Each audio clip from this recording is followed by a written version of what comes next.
This is Guardian Radio, your station for up-to-the-minute news, intelligent, interactive, and engaging conversation. 96.9 FM. The views and opinions of the hosts and guests are their own and do not necessarily reflect the position of the management and staff of Guardian Network.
Ladies and gentlemen, welcome to the Political Review.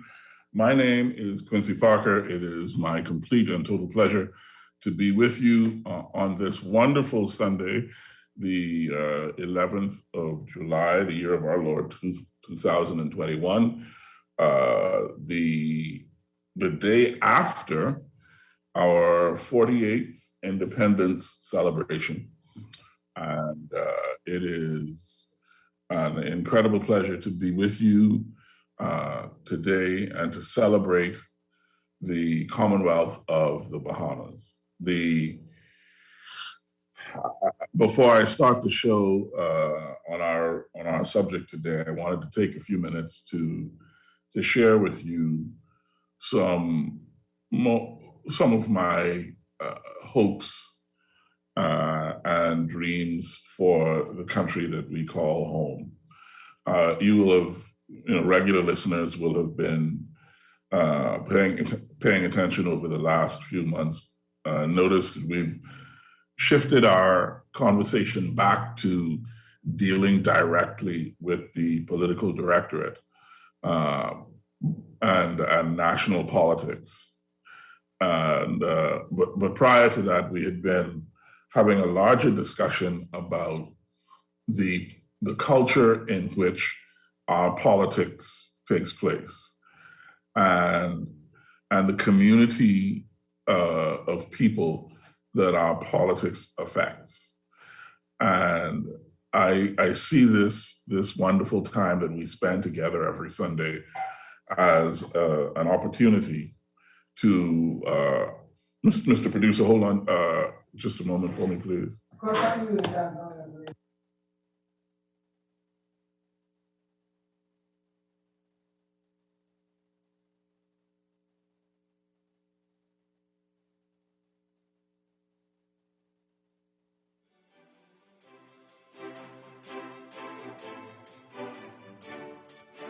Apologies, folks. We're gonna have to take a brief break for just a moment or so. Mr. Producer, give me about 5 minutes, please. I have to sort something out, and we'll start again. Thank you.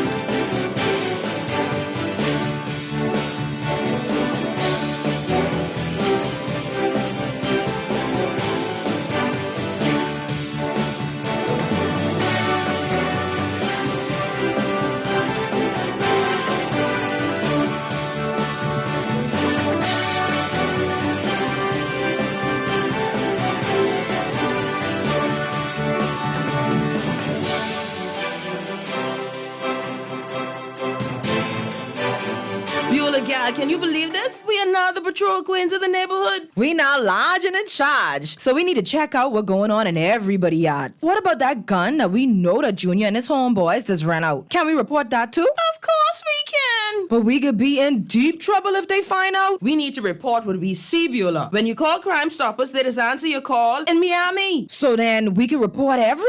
Guns, where they hiding the drugs, who shoot who part of which gang, or who disturbing the peace with the loud music and the motorcycles. Then our neighborhood will be the best in the Bahamas, and everybody gonna want to come live here. And then our house price will go up, gal. So what we waiting on? What's the number? If you see something, say something. Let us all pitch in and stop the crime before it's your time. Call 328-8477 from Nassau or 242-300-8477 from the Family Islands. Or text us through the Crack Crime Bahamas app. Stop the crime before it's your time. It's buy one, get one free at the Village Drugs Beauty Supplies. Go on down and purchase Febreze Aerosol, Secret Deodorant, Gillette Body Wash, Old Spice Deodorant, Fiji Scent, or Aqua Reef, Head and Shoulders Shampoo, Glade Air Fresheners, and get the next one free. Buy one, gain 31 load, get gain 19-ounce fabric softener free. If you like free, you will love the Village Drugs Beauty Supplies. Open Monday to Thursday, 7 a.m. to 9 p.m. and Fridays to Sundays, 7 a.m. to 10 p.m. Phone 393-3419. As a people, Bahamians are anxious about the future. Feeling down and out, unsure in these unprecedented times? We need to believe that love's coming back. Join us Tuesday, July 13th at 11 a.m. at lovescomingback.com for the virtual launch of Love's Coming Back, an inspiring new anthem from Grammy Award-winning founding member of the Eurythmics, songwriter, producer Dave Stewart, which will premiere globally at 12 noon. Presented by Bay Street Records, Bahamas National Trust, and BrylandAid.org. Sign up for Costrite membership and join the Savings Club. As a member, you get access to exclusive discounts on your favorite grocery club packs, appliances, electronics, outdoor living, and so much more. Whether shopping for your home or business, you can enjoy low warehouse prices on quality name brand products. Your Costrite membership also allows you to save at other participating businesses, and Gold Card members can earn an annual 2% reward up to $500. Sign up for the Costrite membership card today and let the savings begin. Enjoy an elevated mobile experience with BTC, giving you unlimited talk for the best conversations, unlimited data for all your online fun, and unlimited roaming to stay connected while overseas. For just $50 per line. Unlock unlimited mobile talk, data, and roaming when you sign up for BTC Superfast Fiber Internet with speed starting at 100 megabits per second. Enjoy more great savings and value. Upgrade or sign up today. Visit any BTC store or btcbahamas.com. Conditions apply. This is Guardian Radio 96.9 FM. Fresh news, smart talk, all day.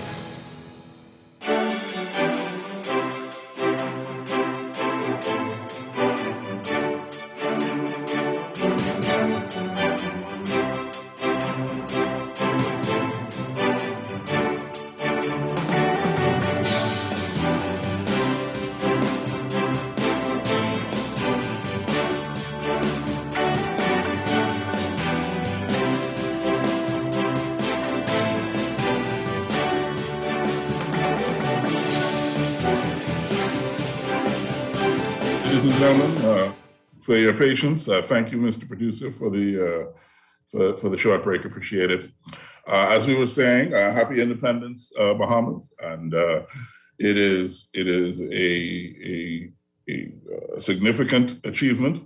48 years of self-rule, and when we take stock of where we are, yes, there are obvious deficiencies in some things, but by and large, the Bahamas has moved forward, and I am grateful.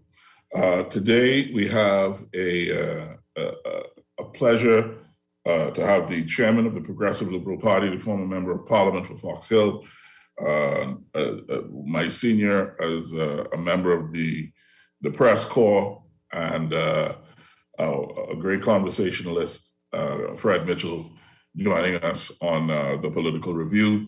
Brother Mitchell, thank you very much, and welcome. Good, thank you. I'm glad to join you.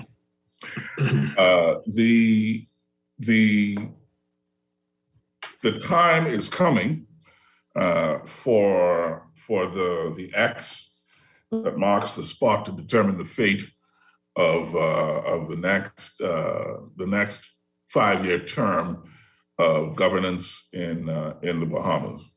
The fight, as usual, seems to be between the Free National Movement, the incumbent, and the Progressive Liberal Party. And there are 6 other parties that have coalesced and decided to contest the elections. And as the chairman of the oldest party, and one that has, I think, the longest record in governance, I wonder what you think, first of all, of the number of people contesting this election. Does that tell you anything in this year of our independence? I don't think the outcome is going to be any different. I think it will disaggregate between the PLP and the FNM. But the history of so-called third parties is a long one, dating back to Etienne Dupuche's BDL, which was called the Bahamas Democratic League, I think. Mm-hmm. And they tried to get elected in and around 1956, but the PLP was the only one that survived. And of course, the UBP was created in 1958. And there's always this feeling among some people that there's this sort of magical group of either intellectuals or people in the middle that can aggregate around objectives, which, and those people can end up getting into government. But the first past the post system that we have vitiates against that. And so it really just disaggregates between PLP and FNM, and that's what I expect will happen. Mm-hmm.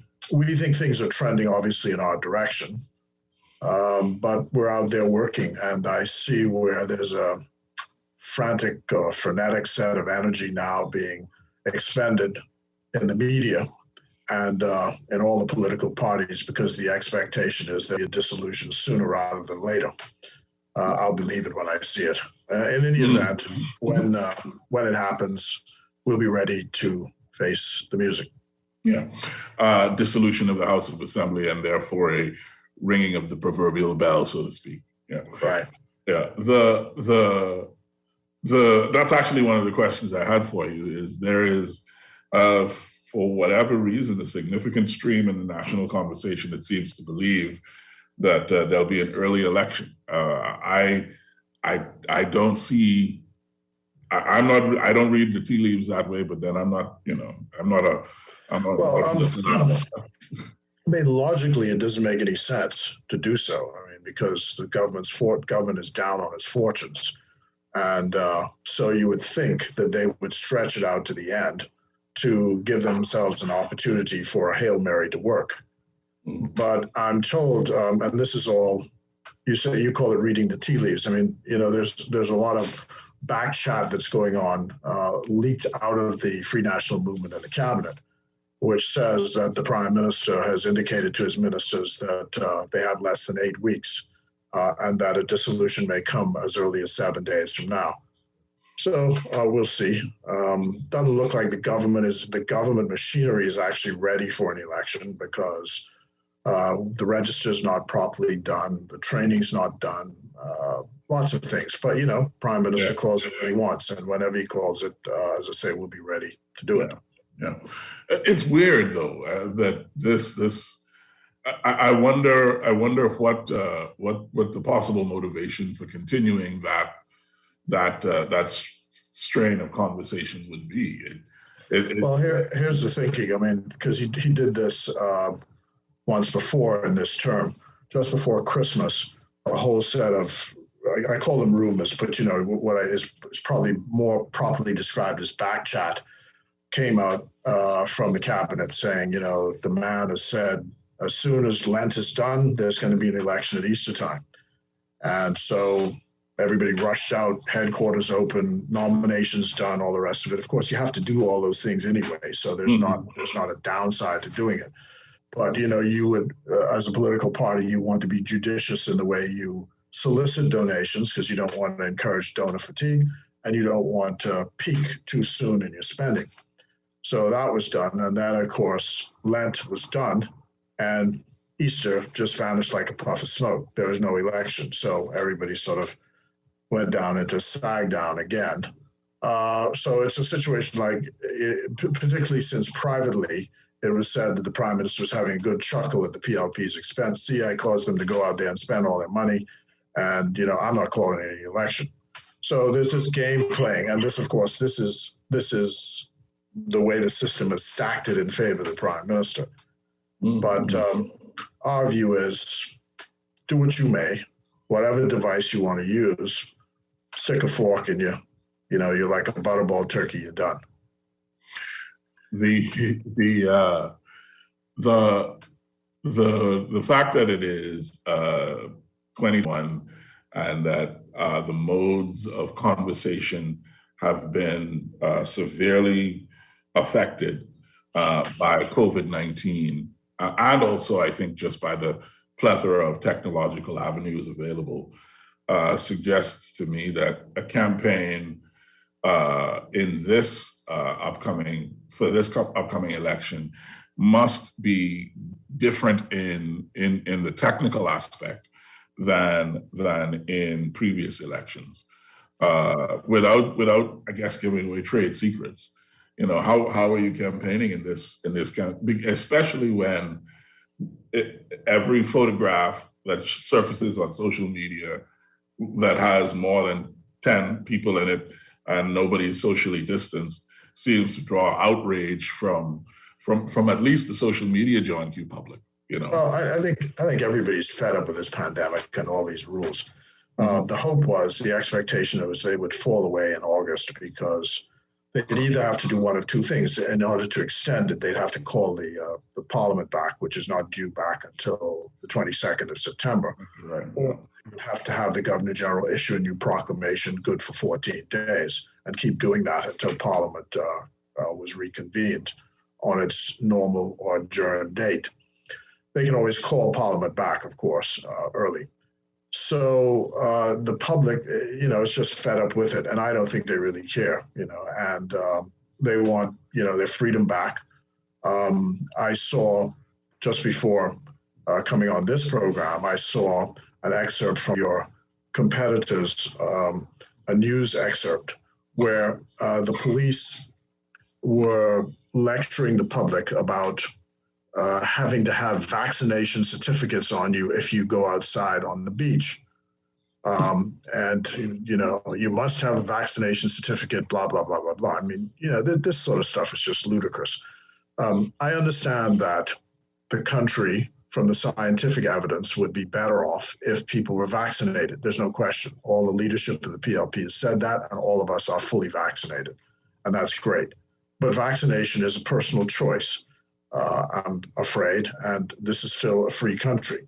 And what I most resent is traveling in this country has now become like being in a police state. And when I see excerpts like what I saw today just before coming on this program, where a police officer is telling you, you must have your vaccination certificate. Are you kidding me? What for? Have it for what? So, but I think the public has long moved away from it, and they're seeing these COVID police and these other things as just a nuisance. The government is digging a grave for itself. People are just fed up with it, disgusted with the arbitrary manner of it. For example, I got a panicked call from Bimini today because the numbers, notwithstanding these lockdowns, the numbers in Bimini continue to rise. And so there's a fear that the Prime Minister is going to announce tomorrow another 24-hour lockdown in Bimini. Now, interestingly enough, they said that one of the cruise ships in the cruise ship that goes to Bimini has volunteered to all Biminites who are able to go to the States and get the Johnson & Johnson vaccine and bring them back. Because the solution really for the 1,500 people who live there is really just the vaccination. And there are only about 400 people vaccinated in Bimini at the moment. And, people keep saying for herd immunity, you need something like 70%. Right. So the government needs to expend more energy on public education on this matter. I think it's a battle that can be won. I have a tremendous difficulty with the young members of our own organization to get them to get vaccinated. They think they're immune to it, invulnerable, that it doesn't affect them, I guess. And some people are saying they must wait and see. But, those are their personal choices. But I think that the greater effort in public education will deal with that. So to get back to your question on the campaign is being done to door to door. And if we borrow from what happened in the Caribbean and in Bermuda just had an election earlier this year, and it was all done virtually, virtual campaigning and virtual rallies. So there has to be some combination of those things. But at some point, there has to be some physical interact with the population in order to motivate people to come out and vote. I'm going to take a little bit of a detour here. On the altar of personal choice, though, is it? I mean, does the public have the right to sort of dismiss what is, according to the scientific authorities, in their best interest? How will, let's say the government changes, how will the PLP handle the public health considerations in this instance? As I said, the public health issue is a matter of public education. It is a difficult question, and I find it inexplicable in many ways. But I'm not to the point.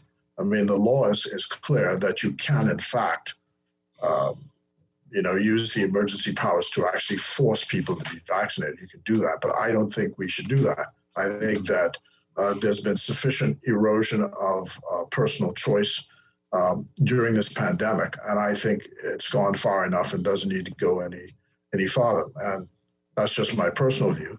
And our party certainly says that the answer is public education. It's public education, public education, public education. For example, people have dropped their guard, and we know that the disease is still around. So we have to enforce those measures even while we encourage people to get vaccinated. And I think the public will come over to the view. I think so. So I don't know what your experience is in your personal circle, but I have any number of friends who are not unintelligent people who have various reasons for, I am talking ironclad, absolute refusal to be vaccinated. Yeah, I'm talking, those circumstances, are these people willing to take the vaccine? And let the Americans say, though, that they can't get a visa unless they get vaccinated. They'll run out and get vaccinated in 2 minutes.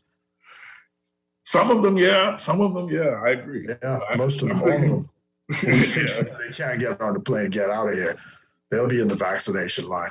So I'm saying, there are ways you can convince people, but right now I don't think it's actually reached that point, because it is, it's like I find it very much like arguing, I'm an Anglican, you're a Catholic, or you're a Baptist or a Methodist, and you start arguing. I remember a lady didn't like the fact that the prayer, which we pray in the Anglican Church, the Our Father prayer says, "Save us from the time," as opposed to our trespasses, which is from the King James Version. And, at a certain point, I just can't, enter that argument, certain things you just leave alone. You're a Baptist, I'm an Anglican, and that's the way that is. And we just respect each other's views.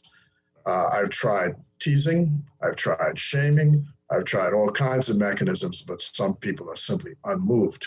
I think that it will become clear to people, though, that their health is going to hinge on having these vaccinations, and I believe ultimately the public education will prevail.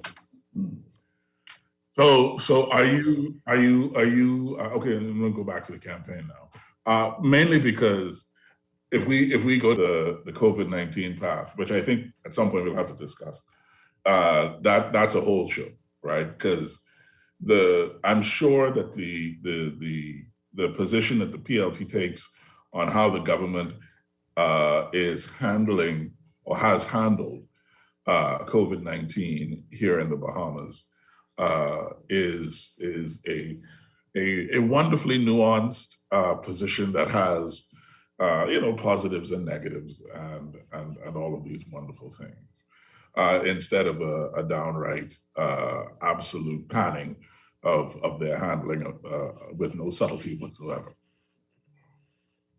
Well, I mean, in answer to it, the point is this.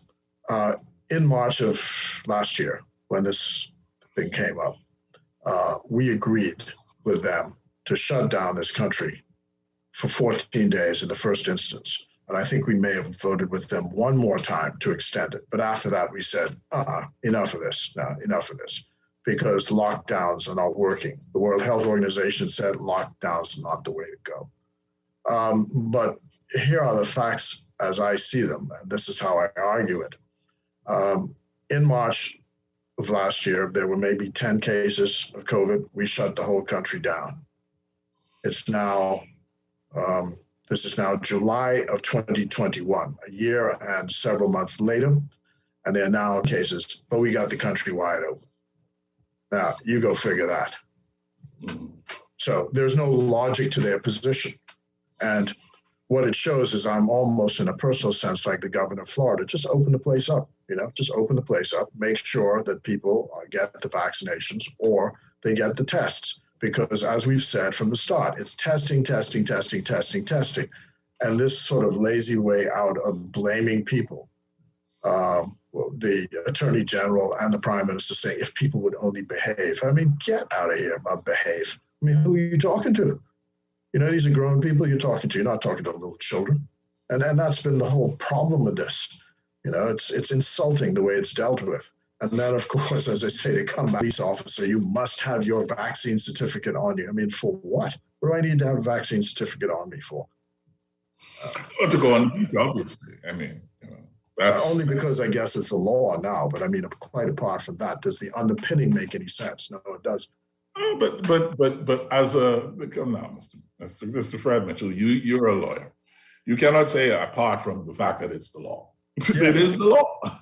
Yeah, I understand. So I concede that. I concede that point. But law be damned. And as they sometimes say, the law is an ass. They do say that, and sometimes it may be right, but it's still the law. I mean, you just take things too far.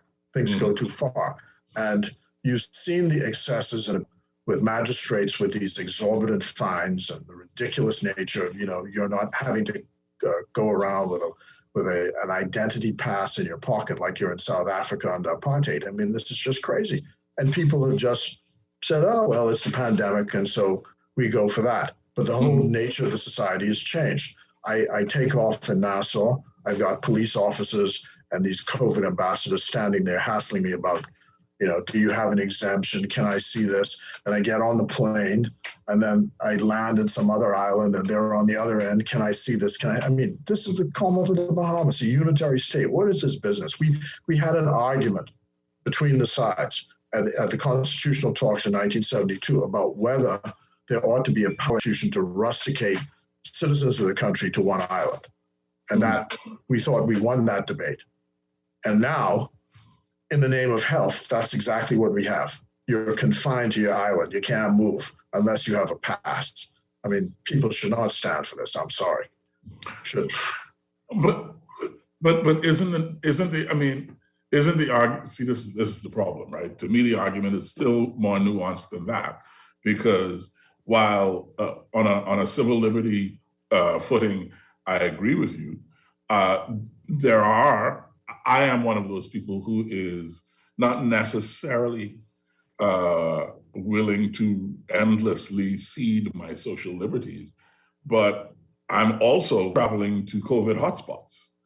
And I'm also making sure that my daughter doesn't travel to COVID hotspots, even though she wants to go see family you understand what I'm saying? So that I think there's nuance in the argument that can't really be dismissed, especially if you have concerns about people's health. Yes, right. Well, I mean, but you are all the things you just expressed are personal choices which you made to protect your health. You made those personal choices. That's a different thing from somebody invoking coercion of the law on you. I in my business is travel. That's what I do. I mean, that's how I perform my work, and I never stopped. Even going to the States through the whole thing. I was traveling to the States, to Minnesota, to New York, and anywhere. I never, I can't say I didn't concern myself. I did take the necessary precautions, as they said, to take them. And now I'm fully vaccinated, and they say that that will protect you. I mean, I just think that life should not have come to a halt. And what we see is, you see, if I would concede all of this to you if it actually worked, but it didn't, because the cases kept going up no matter what they did. I mean, look, Bimini's just had a lockdown 2 weeks ago, and now the cases are right back again. So clearly, this is not something which is working. So it seems to me that the logic of it is that this is something like the governor of Florida, and God forgive me for having to agree with the governor of Florida. You just have to live with it. I'm afraid, and you can. And then on the economic side, I mean, it's been a disaster. $1.2 billion in deficit, government deficit from the government that said that they were going to lessen the deficit. Now $900 million next year, going to the international markets, borrowing in U.S. currency, which puts us further in the hawk. And people were talking about, we need to find U.S. dollars or the reserves, right? Well, the quickest way to get U.S. dollars is just let the tourists come. I mean, as soon as the tourists started coming, I started getting U.S. dollars and change when I went to the shop. So you want U.S. dollars, just let them come here. And then you just have to take the appropriate precautions, the test, the like. And that is possible. Sure. And your contention, yours and the PLP's, is that with sufficient public education, Bahamians will do the necessary, take the necessary precautions, et cetera, et cetera. Yes, of course. There's no question, And that's proven by, this is anecdotal, of course, not empirical, but just my visit here in Exuma. People are very proud of the fact that everything has fallen away here. There's no curfew, none of this nonsense here. But man walks up to me today and was talking about, when can I get my second shot? And I think that's it. The problem we now have is that the government's run out of the vaccines. So when you get a momentum going in a certain direction, you can't pause it, because then people start getting scared again. It takes a while for people to come around. I mean, you just think of the decisions which you have to make, of which are of some note or weight. It's not easy. Do I paint the house this year, or do I wait? And then the rain comes down, the roof has to be fixed. So people have lots of choices and things, and younger people hear the news that they don't really catch it as much as older people. But we now know. I mean, we buried a young nurse today who was 20. So it can hit younger people. And I keep saying, I have this program, which I call internally the next generation. And so when I work around the Bahamas, I always take one of them with me to see how I operate, how things go, and the history of things. And I just can't get them to do it. Guy says, he tells me I live a healthy lifestyle and my immune system is strong. I said, okay, I hear you. But that's going to be a problem. There are Olympic runners stronger than him who have died from this disease. So, I just say, all I can do is advise, but I'm not at the point where coercion is necessary. That's my point. Oh wow, yeah.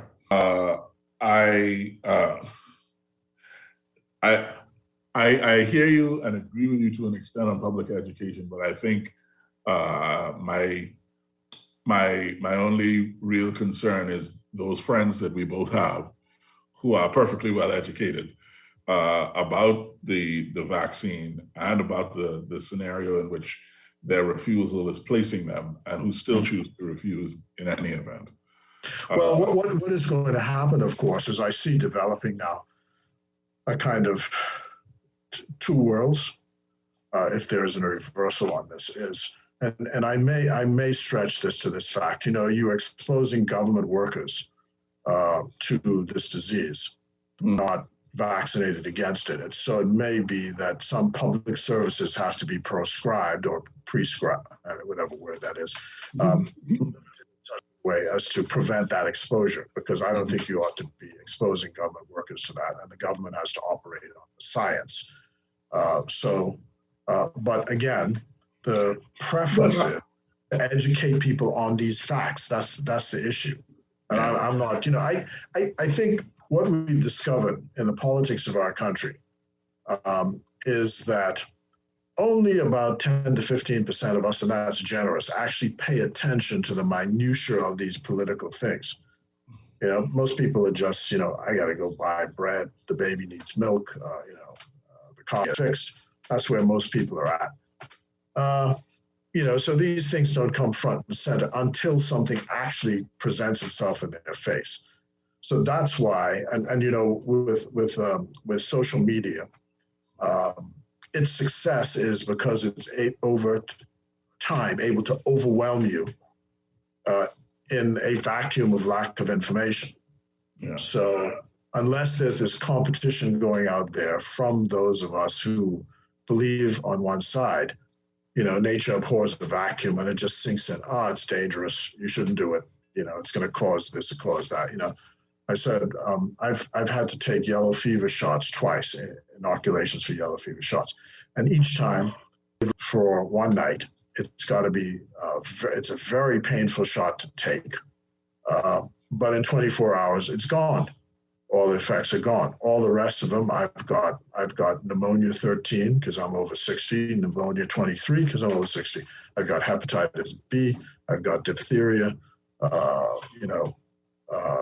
What is the one? Hepatitis C. I think there's a vaccine for that. I've got the smallpox vaccine, polio, lockjaw. I mean, the whole gamut, and none of them have actually harmed me in any way.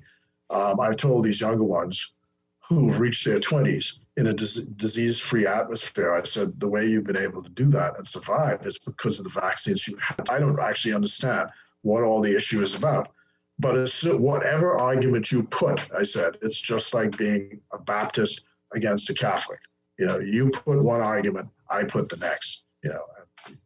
We're all arguing about the nature of God, but we never agree.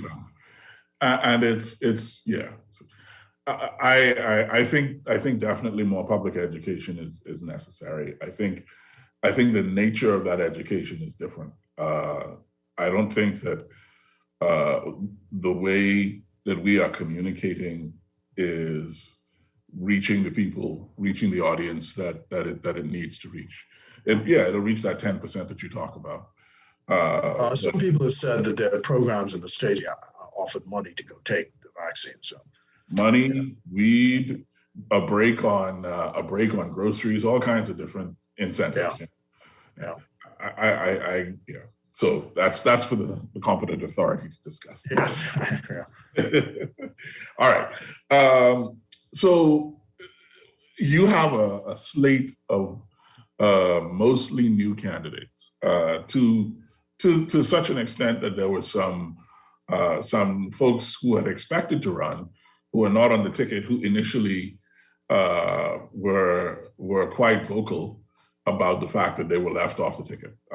One in particular now that I'm thinking about is helping somebody campaign in a neighboring constituency. So he seems to have accommodated himself to whatever the reality is. I don't know what y'all had to promise to buy him off, but that was. I don't think he's bought off. I think that's the democratic process, and I think people accepted that that's the result.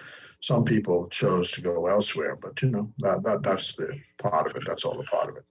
And I have a couple of friends who are, I guess not generals, but they work the ground for these different constituencies.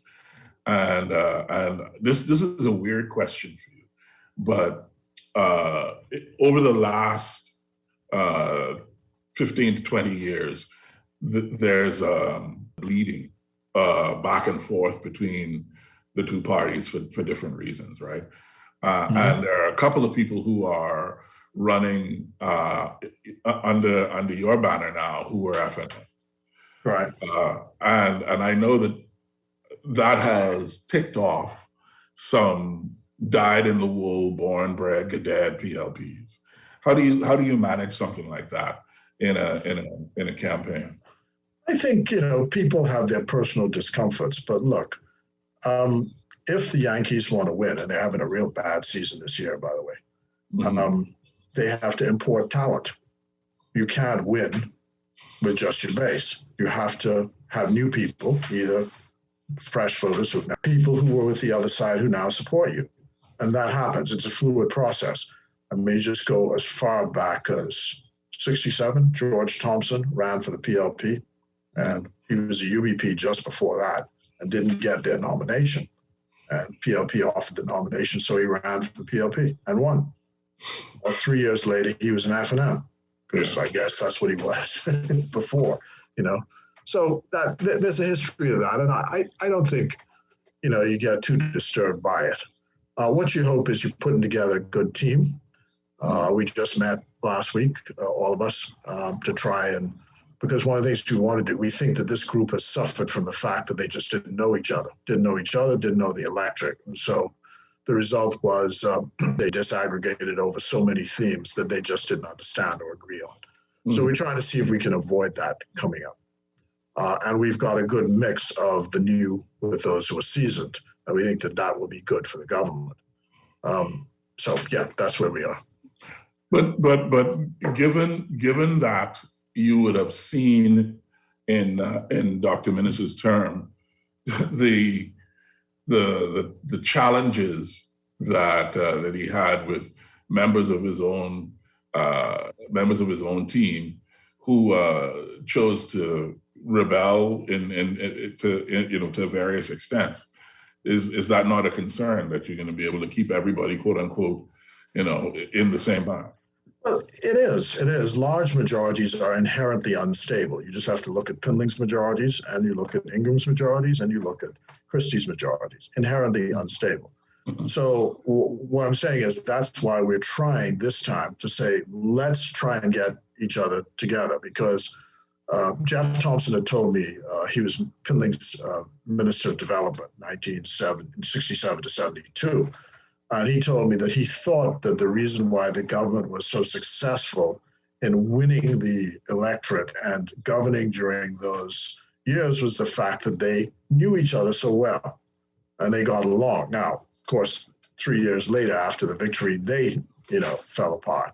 But the project went on until they, complete that hat trick up until 1992. So I think these are things which you expect, and you can only try to manage them. People coming out of the 2017 election were particularly hard done by Andre Rollins and his conduct, and felt that we just can't pluck anyone up off the streets and say put a PLP label on them.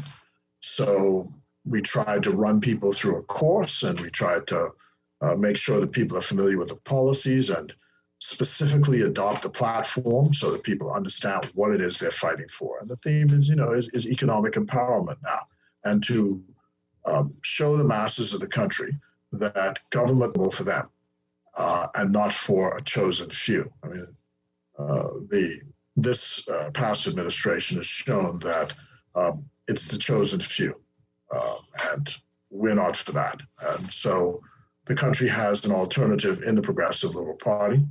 I was, my friend Osmond Roach down here at Exhumant died in 2018. So I went to visit his grave in Barratari.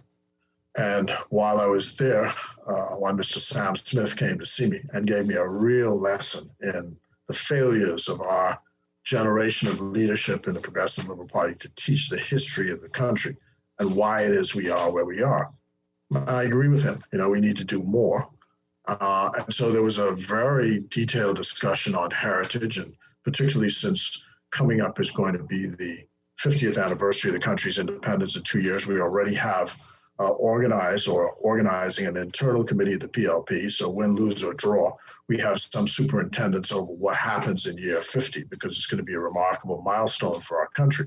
But to let people know how we got here, who helped us get here, and why we are here, and what our mission is going forward. That's critically important.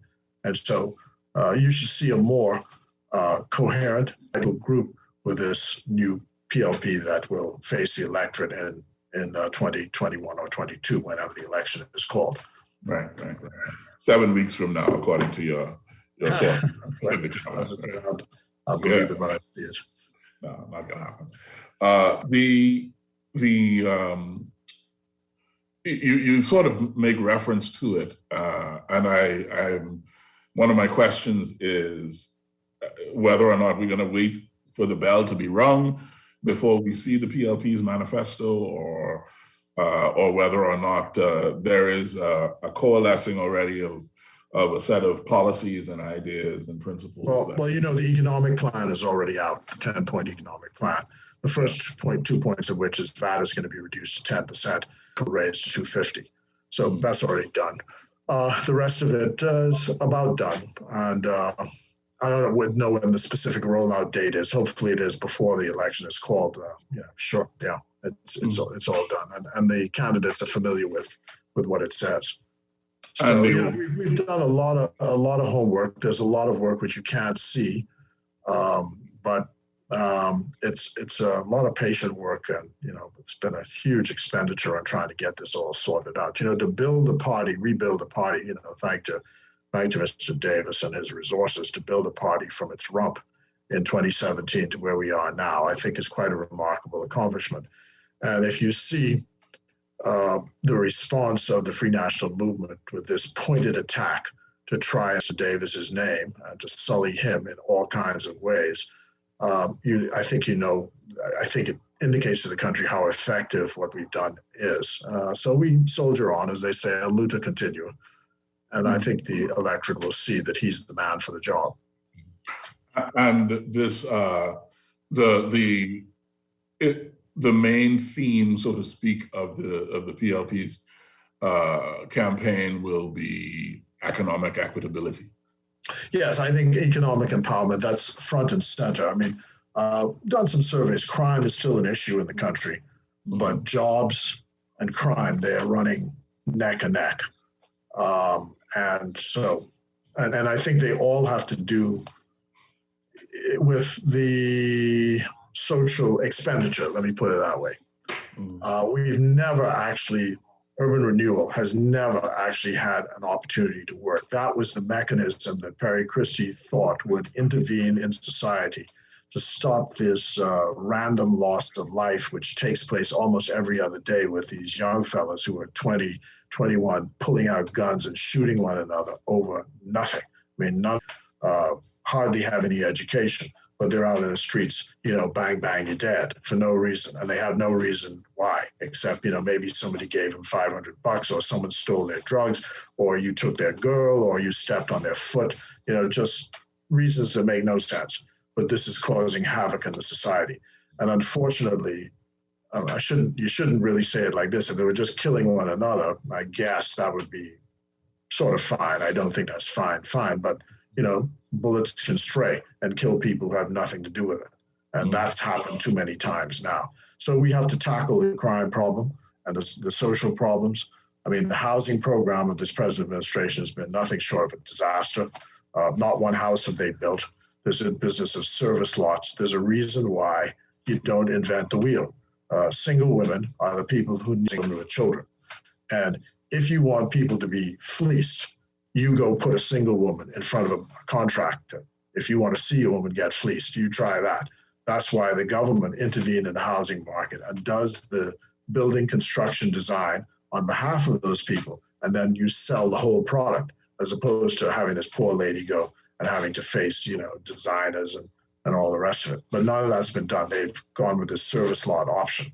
But the hunger for land is such in the country that, people are not even thinking about those nuances.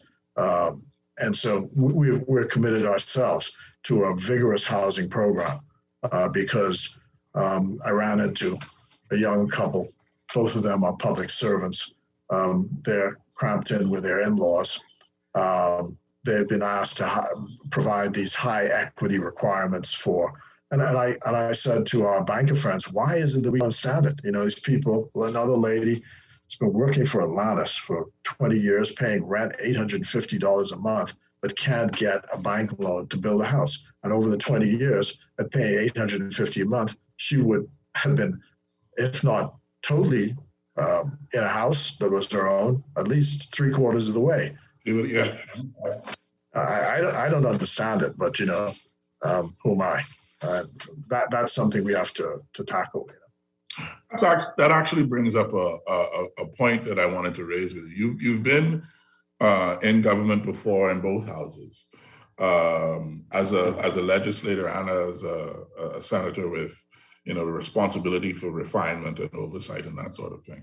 So perhaps you could answer better than someone who's not had both experiences.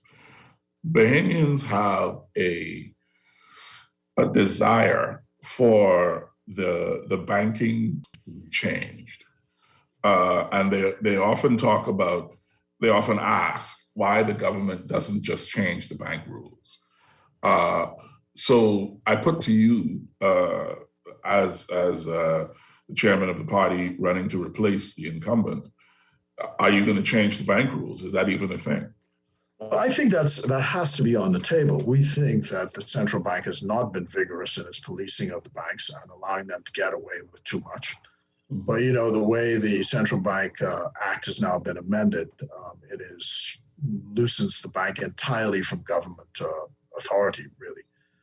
So, you know, they do what they wish. But, I've had a private chat with the governor of the central bank and said, you'll simply have to be more vigorous on this stuff. I mean, the other day, we were just talking here, Exuma, there's an account which I have with one of the banks here. And I noticed the other day, it's a savings account that they're paying no interest, but taking $5.97 out every month. And I'm trying to figure out, well, what are they taking it out for? I mean, it's just sitting there. The money's just sitting there. Call them next week and find out, well, why are you taking this money out of my account? For what? There are these sort of nuisance fees that take place. Yeah. And you could see if the banks were interested in development, and it appears they're not. I mean, Exuma is effectively debanked because Scotiabank has closed its branch. Long Island is completely debanked. There's no bank in the Bahamas. There's no Scotiabank. And service has become more difficult to get. And we just seem to just lie down and take it, and say, why is that? Why do we do this? Because I think the power of the banks in the marketplace, just dictates the rules. And the only persons that can stand up to them, the only institution could really stand up to them is the government. But if their view is, if they start from the position that the bank is always right, then you'll never have anybody fighting on your side. And then, of course, all the third-party institutions, like in the 1970s, there was a man named Charles Fox. He was a member of the Vanguard Nationalist Party, but he also had an organization called the Consumer Protection Association. And at least there was advocacy on these issues. Now you don't have any public advocacy on any of these issues. I mean, I can't even think, apart from the unions, where is there public advocacy on specific issues? Maybe the LGBT community, I don't know, but they're considered sort of fringe. But you just don't have public advocacy anymore. I don't know that that is a. I don't know that that's a natural happenstance. I think public advocacy has been choked off. No question, because even the unions, I thought it was remarkable that on Labor Day, the government actually refuses to allow unions to have a motorcade. And my question to them is, what you ask them for? Just jump in your car and have the motorcade. Do what you want to do. I mean, 10,000 Frenchmen can't be wrong, right? I mean, what are they going to do? Lock up everybody? But that's where the society is, and it's I guess, I suppose you have to talk to people like Dame Marguerite or Rosalie Fox, who's Randall Fox's daughter about what it was that actually got their father and husband to be able to mobilize people behind objectives other than, I need to go to the bank and borrow money to get a new Japanese car. I mean, what is it? What is it? Young people. Sorry, go ahead. Younger people say to me when we're talking about advocacy, well, if I go and speak on this subject, do you think I'll get victimized? And I said, well, science or the people in physics say for every action there's an equal and opposite reaction. That's just the way it is. And power concedes nothing without a demand. So either you're for this or you're not for it, and you have to take the consequences of whatever it is. It shouldn't happen, I suppose, but it does happen, and then you have to adjust your behavior. And so you go back and you say, well, here's Cliff Darling, for example, who is, more respectfully, Sir Clifford Darling, who was the former leader of the opposition in the Senate in 1964, Governor General, Minister of National Insurance, Speaker of the House, with an 8th grade education, leaves school at a settlement called Chester's Acklands. And when he dies, nobody could have imagined, I'm sure, when he was born in Chester's Acklands, that when he died, he'd have the whole nation state marching behind his coffin to the grave. That would have been impossible in anybody's thinking. And yet, with that education, he challenged the status quo in the 1950s and 60s and became a success to the point where he brought them down and became the status quo himself. So you ask yourself, I say to them, well, this man was a taxi driver and he decided, I'm going to do it. Here you are. You're a lawyer. You are an engineer. You're an accountant. You're educated 10 times more than he was. You make more money than he does. You're still living with your parents. I mean, so what are you afraid of? I mean, really, yeah. I don't get it, but But that's the thing. You have enunciated in the question what they are afraid of. Yeah.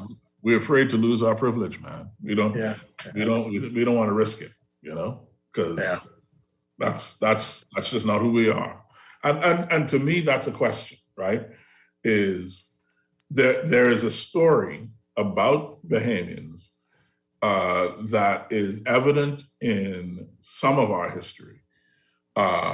If you ask someone about Doris Johnson, you ask them about Ivy Dumont, you ask them about Sir Clifford or Sir Milo, or these people who have a particular impact, a particular I stand up and I did a thing. And then you look around them. Randall Fox, to me, is a great example. A short fellow with a big head and a slick tongue, and he took that and changed how the country viewed labor and the importance of the labor movement. But you see those people and the decades in between them and us, and something has failed to translate between them and us. The one that I tell you, the most egregious example, I guess, is coming up on the hour now. I got something to do, but the Bahamas Hotel Catering and Allied Workers Union, Tom Bastian, right? Again, leaves school when he's 14. Builds the Bahamas Hotel Catering and Allied Workers Union into a juggernaut, right? And bank owns a bank, builds a big building in Eleuthera, big building here in Nassau, has preschool for the union kids, has a pension plan, all the rest of that. The lady who is now running for Nassau Village presided over the disintegration of the union to the point where the building has been sold in Eleuthera because of a real property tax. The bank exists no more. They don't even have a contract with the hotels. They can't go on Atlantis property. I mean, she's offering for office. I mean, on what record is that? But that's the Nassau Village fight to have, I guess. Yes, right. Yeah, I guess our candidate will have to make the case. Yes, I thought it took a lot of cojones to do that, boy. I mean, Nicole is a woman with great ovarian fortitude, as the young ladies like to say now. Thank you. Yeah, thank you for your time, sir. You think the election is going to swing? You think you're going to win? Trending in the right direction, my friend. Trending in the right direction, but it's all up to the voters. And we'll soon see. I hope sooner rather than later. We've built ourselves up, got a good campaign, good set of candidates. The policies are right, the folks are right, and so now it's up to the voters. And I look forward to meeting them and to encourage the debate, the public debate. And I hope your forum is one that we can avail ourselves of from time to time to put out. Absolutely. Right. I would love to have a conversation between Ms. Ferguson and yourself anytime. Who's Ms. Ferguson?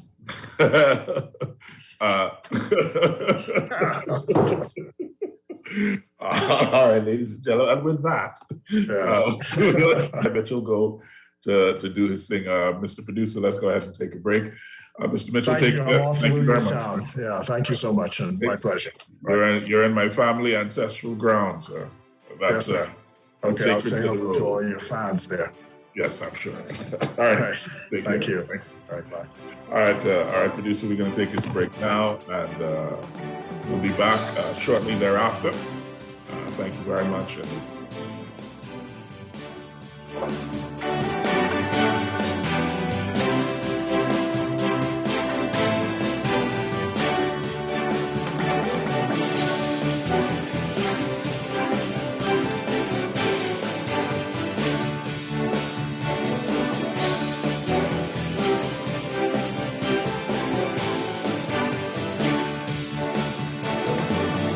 As a people, Bahamians are anxious about the future. Feeling down and out, unsure in these unprecedented times? We need to believe that love's coming back. Join us Tuesday, July 13th at 11 a.m. at lovescomingback.com for the virtual launch of Love's Coming Back, an inspiring new anthem from Grammy Award-winning founding member of the Eurythmics, songwriter, producer Dave Stewart, which will premiere globally at 12 noon. Presented by Bay Street Records, Bahamas National Trust, and BrylandAid.org. Back for a limited time at Popeyes. Come in and get your ripping chicken today. Enjoy an all-white meat chicken breast, partially cut into pull-apart strips, which are slow marinated in a blend of Louisiana seasoning, then hand-battered into a crispy southern breading and deep-fried. Rip this special out of any Popeyes today, along with 2 signature sides, a biscuit, and sauce for just $7.50 VAT inclusive. Love that chicken from Popeyes. Sign up for Cost-Right membership and join the Savings Club. As a member, you get access to exclusive discounts on your favorite grocery club packs, appliances, electronics, outdoor living, and more. Whether shopping for your home or business, you can enjoy low warehouse prices on quality name brand products. Your Cost-Right membership also allows you to save at other participating businesses, and Gold Card members can earn an annual 2% reward up to $500. Sign up for the Cost-Right membership card today and let the savings begin. Enjoy an elevated mobile experience with BTC, giving you unlimited talk for the best conversations, unlimited data for all your online fun, and unlimited roaming to stay connected while overseas. For just $50 per line. Unlock unlimited mobile talk, data, and roaming when you sign up for BTC Superfast Fiber Internet with speed starting at 100 megabits per second. Enjoy more great savings and value. Upgrade or sign up today. Visit any BTC store or BTCBahamas.com. Conditions apply. This is Guardian Radio 96.9 FM. Fresh news, smart talk, all day.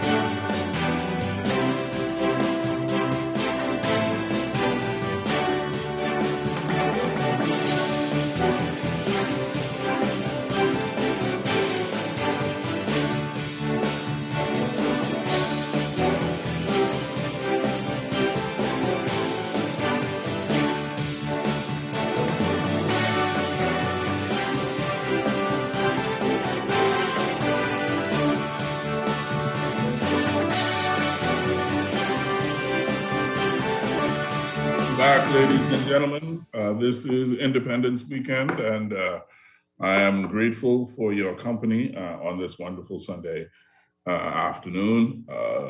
The 11th of July, once again, happy Independence to all of those of you who are listening. The country is better for your presence, and I fully believe that. So we've just had a really good conversation with PLP Chairman Fred Mitchell, and the conversation basically encompassed the ideas behind the new thrust, I suppose, of the Progressive Liberal Party. And one of the most important is this idea of public education as a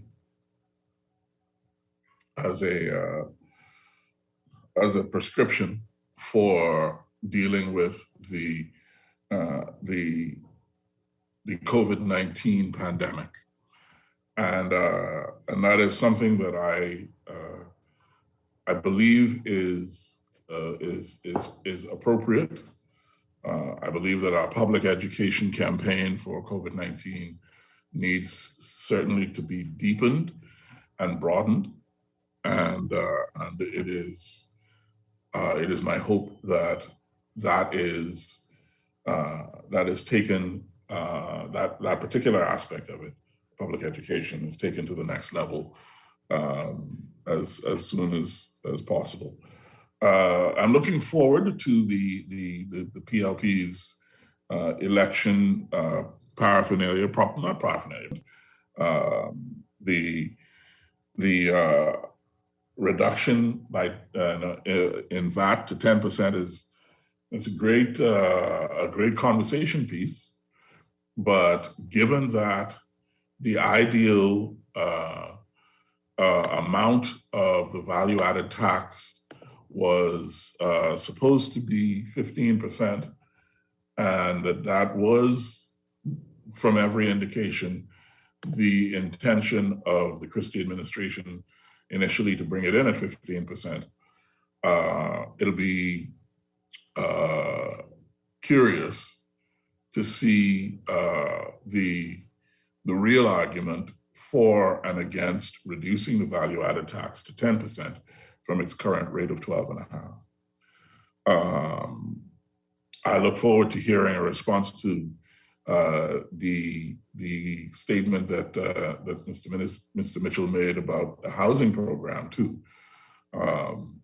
The idea that by doing service lots, the Minister of Housing is exposing single mothers to the depredations of greedy contractors, and that is why the government ought to be building houses rather than offering service lots. So I think there's an argument to be made there, and I'm curious to hear the argument from the other side. I'm particularly curious to hear more about the conversations between the political directorate and the Senate enforcing or tightening up on bank rules and regulations, given that many Bahamians complain, and rightly so, I believe, about what they consider unfriendly practices of the banks in the country, particularly the foreign banks. And so it'll be interesting to see how we get to a conversation there. I'm going to take a moment for myself here, and I would like to offer condolences to the Sweeting family on the passing of Reverend Charles Sweeting, who has just today eternal rest and reward. Reverend Sweeting was the principal of Queens College while I was in primary school, and for some time while I was in high school as well. And he and I had, needless to say, many a conversation. I spent a significant amount of time. Now, I know this will be hard for my listeners to believe, but I spent a significant amount of time in the principal's office when I was in school, and not having a cup of tea, but having those disciplinary chats that you have with principals from time to time when you are a mischievous and energetic young student. And so I remember the good Reverend with fondness. And I remember during the 30th anniversary celebrations for the Great 88, my graduating class, we were blessed to celebrate our 30th anniversary of graduating from Queens College at Trinity with the good Reverend, who let's say that he seemed pleasantly surprised to see me upright and in a suit. it was quite the shock on his face was quite worth it. So to Reverend Sweeting, Charles Sweeting, you did a phenomenal job, sir, and God has no doubt received you home with great fanfare and blessing to many, many, many people. So to come back from that, it's fascinating that Mr. Mitchell and I got on to talking about legacy and history and the story of the Bahamas that we are telling each other and that we have been telling. And to me, as we are contemplating independence and what that means, it's a question that I think people in the generation ahead of me really need to ask themselves before they get too old to share and too old to say. Have they told the story? Have they told their story, and have they told the stories that they know to the people around, to the people who they have influence over? Because I don't think many of them have. And I think that as a result of that, there is a significant shortfall in understanding. We don't really, in my view, have a firm understanding of who we are as a people, what it means to be uniquely and specially Bahamian. I don't think we know. I don't think we know because the people who have carved out our existence as Bahamians, after they fought their fight, so to speak, they rested and trusted that because it seemed to them that at least a part of the fight was over, that somehow history or whatever the case might be would right itself, I suppose. But the truth is that history doesn't right itself. And history is vitally important for us as subsequent generations of Bahamians to know who our forefathers were, what they did, why they did it, what kind of opposition they faced, how they overcame that opposition, what kind of opportunities they seized, and where they found those opportunities, what kind of legacies they inherited, and where those legacies might be today. When you think of, and I think of the work of people like Prescott Smith and John Bostwick, in terms of collecting the history of these islands as, in many cases, as an export economy with any number of exports, from timber to salt to sponges to obviously the different fruits and vegetables that were exported to Florida. The abundance of our natural resources that have been exploited by science and recreation outside of our own borders. You have to ask yourself, what is happening? How is it that, for instance, the cascarilla bark that grows in the Bahamas is shipped to Italy and is a prime or principal ingredient in Campari, but we don't have a way of processing that bark ourselves to create something of our own with it. You consider the abundance of almond trees. And it took me until I was an adult, God help me, and I'm going to say this and be embarrassed, but I was an adult before I realized that there are nuts inside that almond seed. And as many almond trees as we have around this country, we don't have an almond industry. As many pine nut and pine cones that we have, you don't have a pine nut industry. There are ways of looking at life that we, as subsequent generations of Bahamians, seem to have foregone. Whereas an entrepreneur would look at and see the different ways in which that item could be made profitable.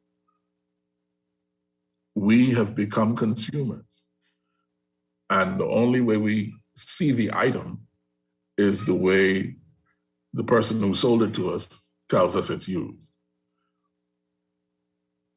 I think of my potato peeler in my sink. And I think of the fact that growing up, I used to peel potatoes with a knife and then turn around, wash the knife, and eat, cut the chicken that I was having with mashed potatoes, right?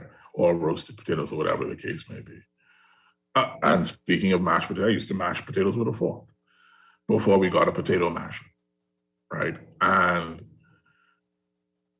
all of a sudden, we live in a world where there is a tool for everything. And our ability to see and conceive of different ways of using and utilizing the resources that are around us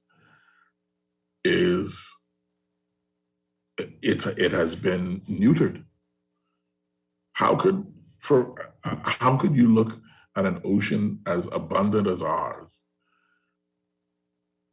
and not find a million different ways as a nation of pulling a living out of those waters?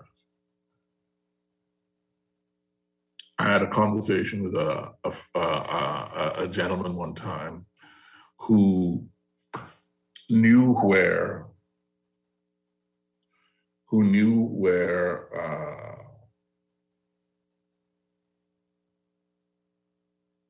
a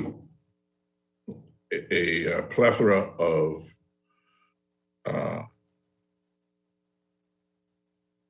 plethora of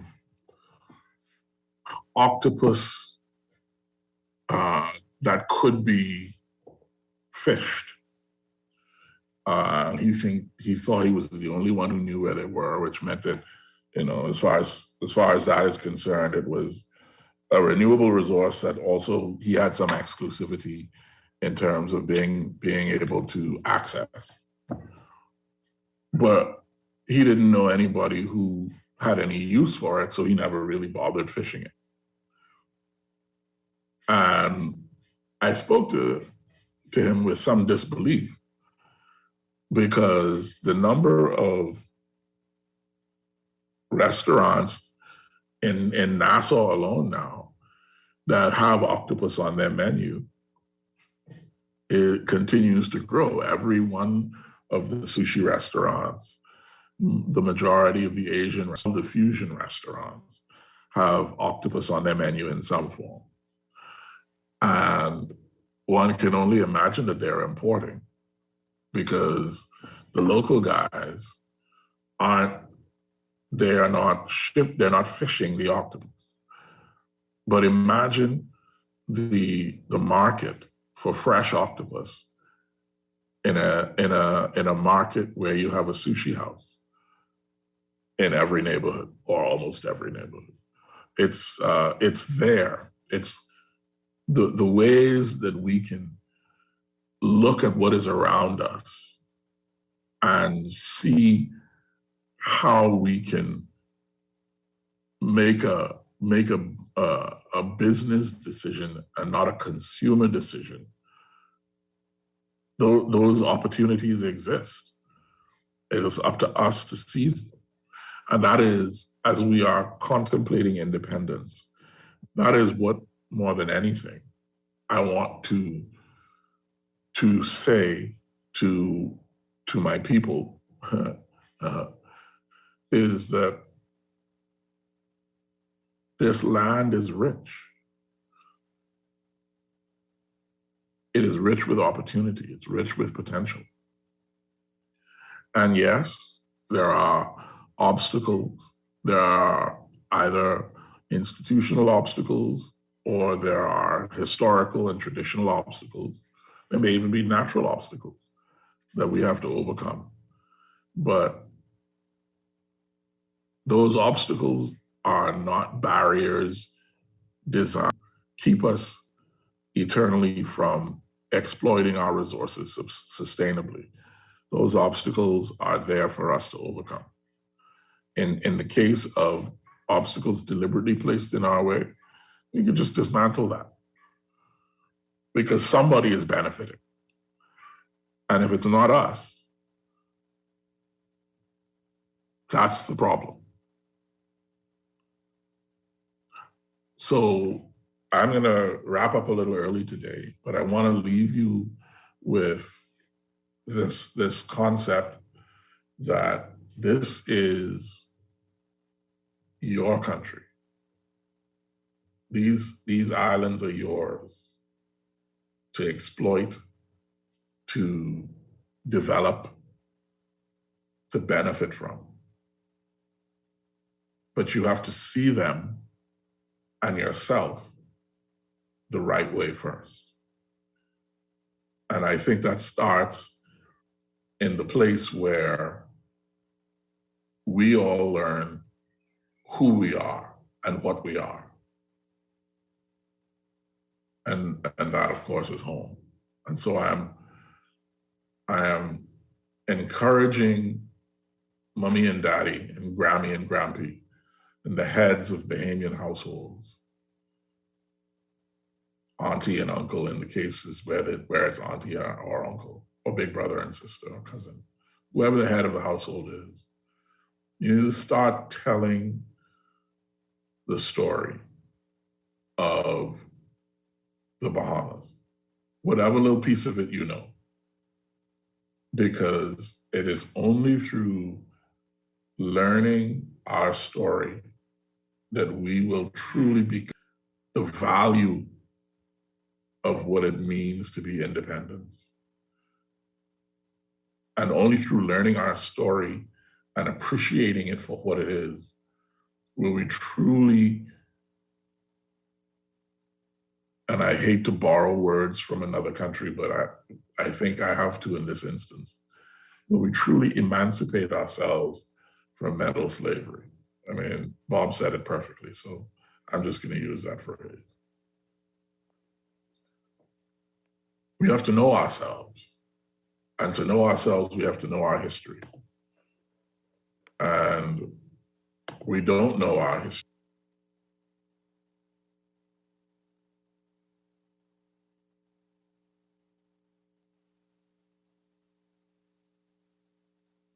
Hello. Hello, Mr. Parker.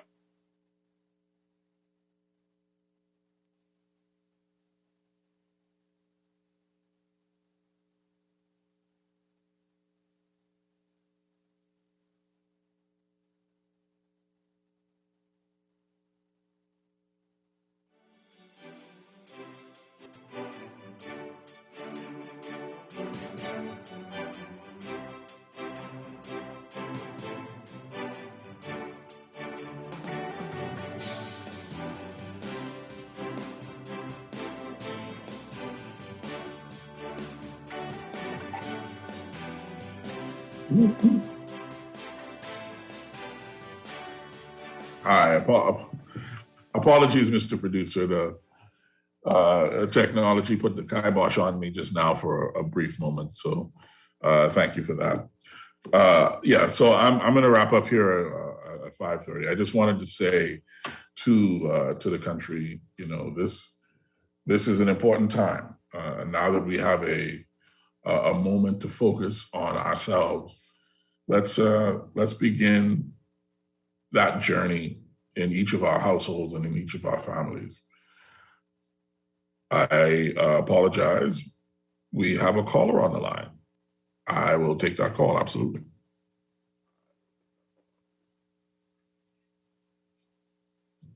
Sorry, hello, caller. Yes. Yes, hi. This is K. Quincy Parker. You're calling to the Political Review? Yes. How may I help you, sir? Yes, Mr. Parker. Yes, hello. We are in the third dispensation. The number 3 means completion of everything that must change for the new nation to come into play in this time. So all political, economical, cultural, peripheral, geographical things must change and are changing and will be changed. So you, Mr. Parker, must try to understand that and impart that to the people that you are talking to and all the people in the Bahamas. This is the third dispensation of God's providence. And the number 3 means completion of everything.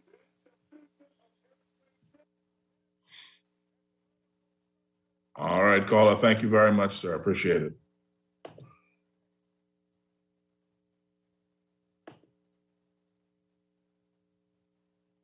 I will have to. I'll have to do some thinking about that, and perhaps circle back to that once I've been able to think that through. Today is for my family, my extended family, a bittersweet day. It's the birthday of my cousin Baronda, and Baronda is celebrating her, I guess this would be her first heavenly birthday. So as I leave you, I just want to say happy birthday, Barry. See you next week, folks, here on the Political Review. My intention is to have Dr. Dwayne Sands join us to have a conversation. He's committed to come, so we'll have Dwayne Sands on next week. And until then, God bless, keep safe, celebrate tomorrow and enjoy yourselves. And I guess that's it. See you next week.